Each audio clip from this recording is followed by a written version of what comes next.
guys, Remington with Alpha Contractors out here at a Mr. Charlie Dealmedia's house. We're at 629 Coquina Bay Drive in Conway, South Carolina. And we're gonna be attempting to make a shingle replacement / repair today. All right, so how we got it laid out is our shingle that is prescribed in the scope of work for damage is this shingle here. You can see that prominent crease line across the top of the shingle covered by you guys and the insurance. So that's going to be this entire shingle right here. So I've got it drawn out, shingle 1, our replacement shingle, okay? In order to replace this, we're going to go ahead and unseal and slightly manipulate the shingles above it to access those nails with our tool here and pop those out and pull the shingle out and pop a new one in. We wanted to document this process because what we've been finding a lot of the times on these roofs is we're creating a lot of damage to these shingles that are not prescribed in the scope of repairs. So just being transparent with you guys, we're gonna get started on this by unsealing all these shingles. As we go through, I'm gonna document the damage that's gonna be occurring throughout this process. So that way we can get to a decision for our mutual client and homeowner here. First things first, we got our one shingle that is unsealed already. It is the wind crease shingle. We're gonna unseal these tabs that are next to it, okay?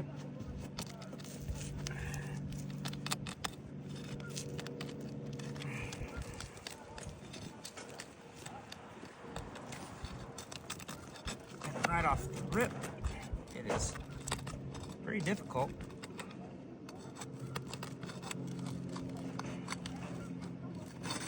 Unseal these.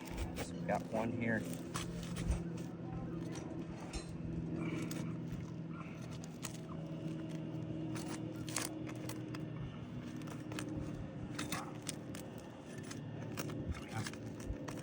Pretty ridiculous.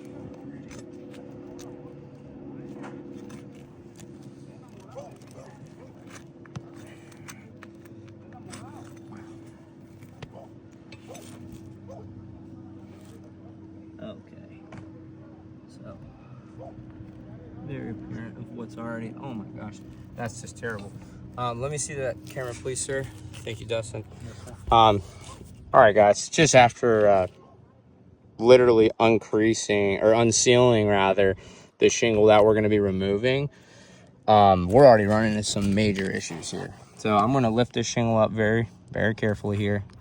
Keep it in mind. I'm not trying to create any damage. I'm just trying to show you guys what's going on. Look at this area right here and right here.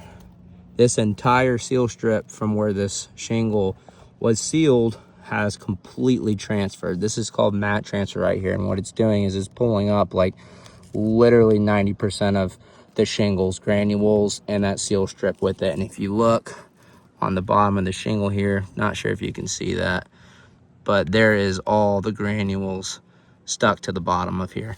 This is all the fiberglass and the matting of the innards of the shingle right here. That's terrible. I mean, that is the entirety of that shingle. This tab that we just unsealed is literally transferred to the bottom of this tab right here. And if that's happening on this shingle right here, I can almost guarantee without a doubt that it's going to happen to these shingles above it right here. Let's take a peek at the other one we unsealed. Still part of this original shingle right here, okay? Mat transfer, massive amounts of mat transfer. I mean, absolutely just destroyed this shingle, okay?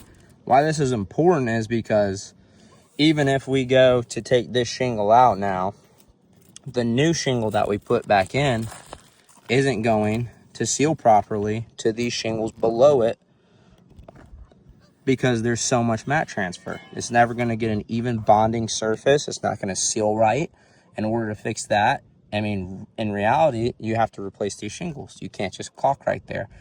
That would not be the proper way to address this and to fix that. Here's all that mat transfer here. All right, we're going to continue just for the sake of this. And if this occurs on this next shingle right here, we're not going to go any further because this is already a massive issue. Thank you. I'm gonna unseal this shingle right here, these 3 tabs, shingle number 2, okay? And like I said before, if this keeps occurring, we're gonna go ahead and stop the video because that we're causing so much damage here.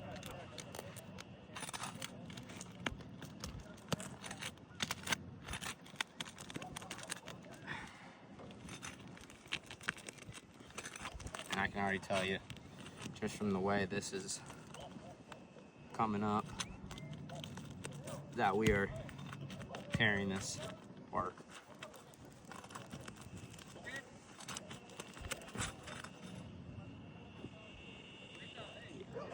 There's no point to continue this. I'll take the phone real quick one more time. Thank you, sir. All right, shingle number 2, right above our shingle that's prescribed for repairs. Shingle number 2.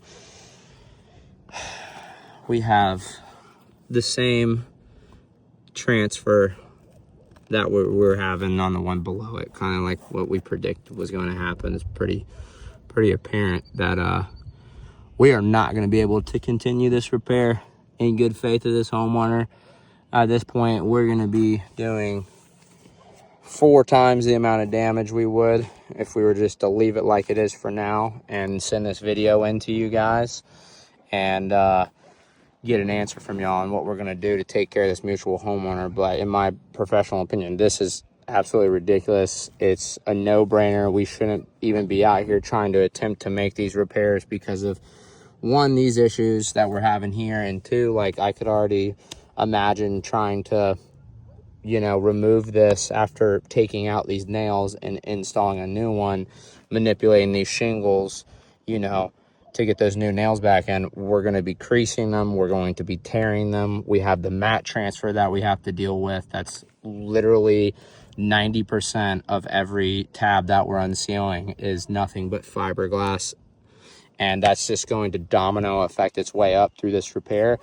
And I can't in good faith do that to our homeowner here. So I'm going to wrap this video up, and we're going to take some photos of what we decide to do with this area as far as sealing it back. And we're going to send all this documentation into you guys and let you guys look at it and make a decision on making this right for our homeowner. Thanks.